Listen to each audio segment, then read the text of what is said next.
Bien le retour dans le challenge pour cette nouvelle saison et nouvelle vidéo. Et c'est reparti. Bon, alors de quoi on va parler cette fois? On va parler de tout ce qui s'est passé. Donc il y a eu des matchs bonus pour commencer. Alors, 3 matchs bonus.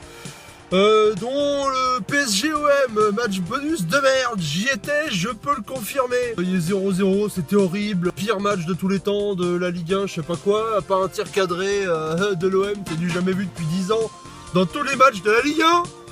C'est autant de dire s'ils sont pas horribles, mais bon, c'était le premier match de Rudy Garcia, donc voilà, enfin, c'est pas une excuse. JP et Bécheux, c'était les seuls à avoir le match nul, donc ils ont un point. Donc c'est le pire match bonus de tous les temps, parce que vous ne marquez que 2 fois un point sur un match bonus, c'est du jamais vu depuis qu'on fait les matchs bonus. 3 points on avait déjà vu, mais 2 jamais. Sinon il y a eu Dortmund-Bayern, victoire de Dortmund 1-0. Fouille que là et Tongpal, il marque 2 points, bon c'est pas génial non plus. Après on a eu Barça-Real, 1 partout. Donc on a que là, Gypsy, Alban et Will qui ont le score exact. Voilà, et les 3 premiers ils ont le buteur en plus, donc ça fait 4 points. Donc là enfin un match bonus où il se passe quelque chose, où il y a des gens qui arrivent à mettre des petits pronostics, donc c'est pas mal. Voilà, donc ça c'était les matchs bonus, mais bien sûr il n'y a pas eu que ça, il y a eu la Ligue des Champions. On va commencer. Alors, groupe A, Arsenal premier devant Paname.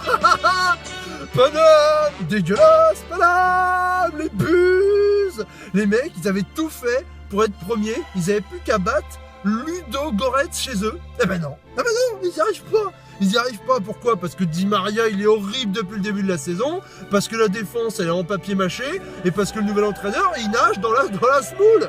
Et Paname c'est plus Paname quoi, j'ai envie de dire. Donc les mecs, et ben voilà, ils sont deuxième et du coup ils se tapent le Barça en 8ème. Et voilà, comme ça, ils sont habitués, puis comme ça la Ligue des Champions va vite être pliée.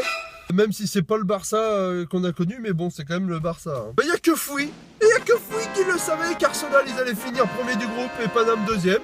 Du coup, il se fait grosse cote en solo. Fouille, ça commence très bien, voilà. La Ligue des Champions, les groupes, c'est son truc. Le groupe B, le groupe B, on a Naples devant Benfica, donc pas une grosse surprise, on s'en fout. Pas intéressant. Groupe C, le Barça, justement. Le Barça devant City, hein. Bon, Maximus, Bibic et Drôle-Pêche ont cru que Guardiola saurait finir devant le Barça. Ils ont un peu craqué, surtout que voilà. Groupe D, l'Atlético devant le Bayern. Il n'y a que là, Alban et Will qui l'avaient bien senti. Parce que le Bayern aussi, c'est plus trop le Bayern que c'était pour l'instant. Mais bon, ce n'est que le début de saison, ces équipes-là se préparent pour le mois de février. Groupe E, Monaco premier du groupe E. C'est énorme les mecs. Bon, ils n'avaient pas un groupe très compliqué, mais en même temps, il fallait quand même finir premier devant Tottenham, Leverkusen et je sais même plus qui. Et de la merde de Moscou. Bon, et vous êtes que 5 à y avoir cru. Même moi, j'y ai pas cru, quoi, qui serait premier du groupe. Donc franchement, c'est bien vu les gars. Monaco, c'est des fous. Fouille et Devbond ne les avaient même pas qualifiés. Mais ça, c'est ignoble par contre. Ne pas qualifier Monaco alors qu'ils étaient premiers avant la dernière journée. Alors que c'est la meilleure attaque d'Europe. Quand je dis la meilleure attaque d'Europe, c'est pas un but ou deux près. T'as quoi? T'as Paname et Nice, ils sont à 32 buts. Liverpool, Arsenal, 37. Le Real, 40. Barça, 37. Juve, 35. Roma, 36. Bayern, 34. Et Monaco, 53. 53 buts. Les mecs, ils arrêtent pas de foutre des 4-0, des 5-0, des 6-0, un 7-0 aussi. C'est toujours des boucheries. C'est énorme. Franchement, c'est vraiment un truc de dingue. Du coup, Manchester City en quart de 8ème de finale, ils ont intérêt à hausser leur niveau de jeu parce que sinon, il y a peut-être moyen qu'il y ait une petite surprise. Mais bon, ça va être chaud quand même. Deuxième du groupe Leverkusen, c'était la grosse cote. Il n'y a que Bécham et Devbond qui l'ont. Donc c'est pas mal à prendre. Groupe F, Dortmund devant le Real. Bon. Drôle-Pêche, Fouille et Gypsy, ils le savaient que le Real, il ferait exprès d'être deuxième. Groupe G, Leicester premier, ils ont fait une gueule. Bon, ils avaient un groupe de merde, faut le dire. Mais ils ont quand même réussi à finir premier avant la dernière journée, comme Monaco. C'est géré quand même pour une équipe qui a jamais vu la Ligue des Champions de sa vie, si je ne m'abuse. C'est pas mal, donc voilà. Ils sont devant Porto, Drôle-Pêche, Nalan et que là, ils ont cru en Leicester. Parce qu'il faut croire en Leicester, Ils vont peut-être nous refaire le coup de Nottingham Forest, gagner la Ligue des Champions, 2 fois d'affilée, club de merde. Bon, faut peut-être pas rêver non plus, hein. Ou alors, si on dit ça, autant dire que Monaco peut gagner la Ligue des Champions. Non, j'y crois pas non plus. Quoique... non. Hein, le groupe H. L'année dernière, le groupe H, c'était quoi? L'Olympique Lyonnais? C'était le groupe de la mort? La mort du football, vous vous souvenez? Le groupe H. Le groupe de la mort.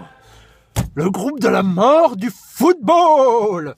Avec que des équipes de merde. Surtout l'Olympique Lyonnais. Les mecs, on leur a dit, vous êtes dans le groupe H, ils ont cru que c'était la série H avec Jamel, Eric et Ramsey, ils ont fait que de la merde. Ils ont fait des conneries. Ils étaient dégueulasses. Lyon, bah cette fois, bon, ils ont pas été aussi dégueulasses que l'année dernière, mais ils ont quand même fini 3e. En même temps, il y avait Séville et la Juve, c'était pas facile. On peut pas trop leur en vouloir. Mais c'est pas passé loin, mais ils avaient pas le niveau quand même. Voilà. Flou les avait mis premiers du groupe devant la Juve et Séville. Bon, c'est sa première participation dans le challenge, donc on va pas trop lui en vouloir. Mais bon, faudrait pas qu'il commence à se balader dans des soucoupes volantes comme Gypsy, à faire des pronostics de merde. Parce que sinon, ça va pas aller dans la famille. Un petit bilan sur la Ligue des Champions et leurs buteurs, parce que là on en est où? Cristiano Ronaldo 96 buts et Messi 93. D'ailleurs Messi il en a mis 10 si je ne m'abuse dans cette phase de poule, il est super chaud. Est-ce qu'il va arriver à 100 buts avant Cristiano? On sait pas. Cristiano qui vient de remporter son petit ballon d'or, le 4e ballon d'or. C'était obligé qu'il l'avait puisqu'il a tout gagné. 2017, Cristiano ou Messi, une fois de plus. C'est passionnant, le ballon d'or. Sinon, dans les buteurs de Ligue des Champions, bah, on a Benzema. Il est toujours là. Il a marqué encore des buts. Il en est à 50 buts. Il a égalisé Pippo Inzaghi. Il n'est plus qu'à un but de Thierry Henry. Il va passer devant tout ça, devant Shevchenko et tout. Tu peux être persuadé qu'il finira... Là, il est 7e, meilleur buteur de tous les temps de l'histoire de la Ligue des Champions. Tu peux être certain que le mec, il finira sûrement 4e meilleur buteur. Voilà. Après, pour passer Raoul et les deux extraterrestres, ça me paraît très tôt. Les extraterrestres, c'est mort. Et Raoul, c'est mort aussi, parce qu'il a 71 buts, quand même. Mais bon, à noter aussi que le week-end dernier, Zizou a battu le record de matchs sans défaite de toute l'histoire du Real de Madrid. Non mais c'était un truc quand même pas mal quoi, avec un Real qui a gagné 5 Ligues des Champions d'affilée, qui a fait de la boucherie dans tous les sens, et ben il a battu ce record là, donc bon Zizou continue sur sa lancée. Donc au niveau challenge, plus sérieusement, bah Fouy réalise la 2e meilleure perf de tous les temps en poule de Ligue des Champions, sachant que le premier, c'était déjà lui. Ce bon Fouy, on va l'appeler Pullman maintenant. Et ça c'est vraiment un truc qui gère plutôt pas mal. Donc bien vu Fouy. Bravo. Sinon Maximus, 2e pire perf de tous les temps en poule de Ligue des Champions. Quasi égalité avec Gypsy, hein, il a fait 1,1, Gypsy il avait fait 1. Donc le record de Gypsy n'est pas battu, le record qui date de la première saison du challenge. Il n'a pas réussi à le battre, mais il a essayé, hein. C'est bien Maximus. T'arriveras à tes objectifs. D'ailleurs, en passage, t'es dernier du challenge pour commencer la saison. Ce qui est plutôt un début logique pour toi. Maximus, la honte du challenge, on le répétera jamais assez. Va-t-il un jour sortir de sa dimension pourrie et revenir parmi nous? Je ne sais pas, je n'y crois presque plus en Maximus, ça devient très compliqué. Mais bon, il faut y croire quand même, hein. On sait jamais, dans le challenge, tout est possible. Didi Bat et Lou ont fait la 5e pire perf de tous les temps en Ligue des Champions.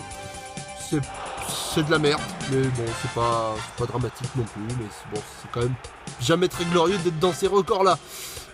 Sinon, dans le challenge, qui c'est qui est premier? Bah c'est que là, il gère, le match bonus il a pas mal géré, les poules il a bien géré, il est chaud, mais il le sait très bien, quand t'es premier au début, souvent, t'es pas premier à la fin.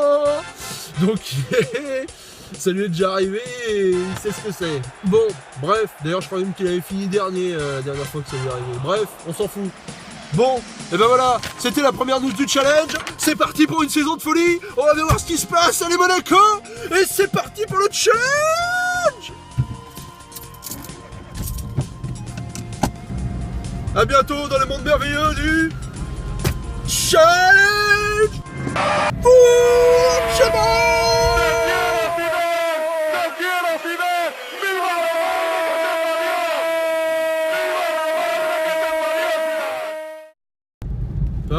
Paname n'est plus Paname. Y a de la place pour Monaco. City n'est plus City. Y a de la place pour Monaco.